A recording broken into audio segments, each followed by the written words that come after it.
ಅದಾನಿ ಅವ್ರ ಬಗ್ಗೆ ವೈಯಕ್ತಿಕ ನಮ್ಮದು ಏನೇ ಅಭಿಪ್ರಾಯ ಇರ್ಬೋದು. ನಮ್ಮ ಚಿತ್ತಾಪುರ್ನಲ್ಲಿ ACC ಸಿಮೆಂಟ್ ಫ್ಯಾಕ್ಟ್ರಿ ಖರೀದಿ ಮಾಡಿರೋದು. Asia's biggest clinker factory is in my constituency.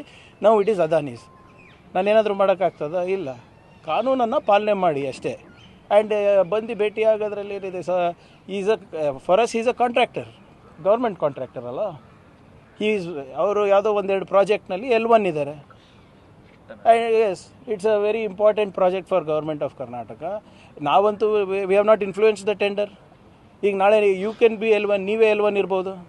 L1 ಇದ್ದಾಗ ಬಂದು ಸೌಜನ್ಯಕ್ಕೆ ಭೇಟಿ ಆಗಿರ್ತೀರ CMಗೆ, ಯಾಕಂದರೆ ಇಟ್ಸ್ ಅ ಬಿಗ್ ಪ್ರಾಜೆಕ್ಟ್.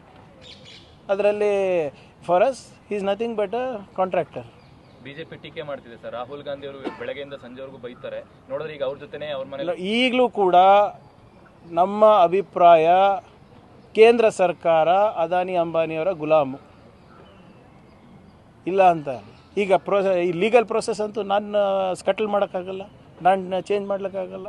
ನ್ಯಾಯಯುತವಾಗಿ ಅವ್ರಿಗೆ ಸಿಕ್ಕಿದ್ರೆ ಸೋ ಬಿ ಇಟ್. ನಮಗೇನು ಕೆಲಸ ತೆಕ್ಕೊಳೋದು ಇಂಪಾರ್ಟೆಂಟ್. ಅದು ಅದಾನಿ ಇರ್ಬೋದು, ಅಂಬಾನಿ ಇರ್ಬೋದು, ಅಂಬರೀಷ್ ಇರ್ಬೋದು, ನಮಗೇನು ಮಾಡೋದಿದೆ.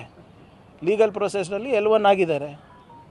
ಆದರೆ ನಮಗೆ ನಾವು ನೇರವಾಗಿ ಯಾರಿಗಾನ ಬೇರೆಯವ್ರಿಗೆ ಕೊಟ್ಟಿದ್ರೆ ನೀವೇನು ಹೇಳ್ತಾಯಿದ್ರಿ? ಹಗರಣ ಅಂತ ಇದ್ರಿ.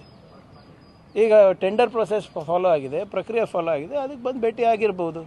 ಅದರಲ್ಲಿ ಇದೆ. ಮತ್ತು ಇವಾಗ BJP ಅವ್ರದ್ದು ಏನಂತಾರೆ? ಟನಲ್ ಮಾಡ್ಬೇಕಂತಾರೆ, ಮಾಡಬಾರ್ದು ಅಂತಾರೆ. ಅದಾನಿಗೆ ಸಿಕ್ಕಿದೆ ಅಲ್ಲ.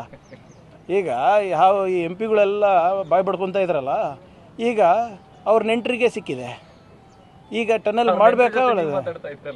ಈಗ ನಾವೇನು ಮಾಡಬ ನೆಂಟರು ಅವ್ರ ಬೀಗರು ಹಾಕ್ಬೋದಲ್ಲ ಟೆಂಡರು, ನಾವು ಹಾಕೋಕ್ಕಾಗಲ್ಲ ಅಲ್ಲ ಹಾಕಾಗುತ್ತಾ? ನಮ್ಮದು ಪಾರದರ್ಶಕವಾಗಿ ಒಂದು ಪ್ರಕ್ರಿಯೆ ಇದೆ ಸರ್ಕಾರದಲ್ಲಿ. ಆ ಪ್ರಕ್ರಿಯೆ ಪ್ರಕಾರ ಸಿಕ್ಕಿದೆ. ಅದು ಅವ್ರ ನೆಂಟರಿಗೆ ಸಿಕ್ಕಿರ್ಬೋದು, ಅವ್ರ ಬೀಗರಿಗೆ ಸಿಕ್ಕಿರ್ಬೋದು. ನಾವೇನು ಮಾಡೋಕ್ಕಾಗ್ತದೆ? Thank you.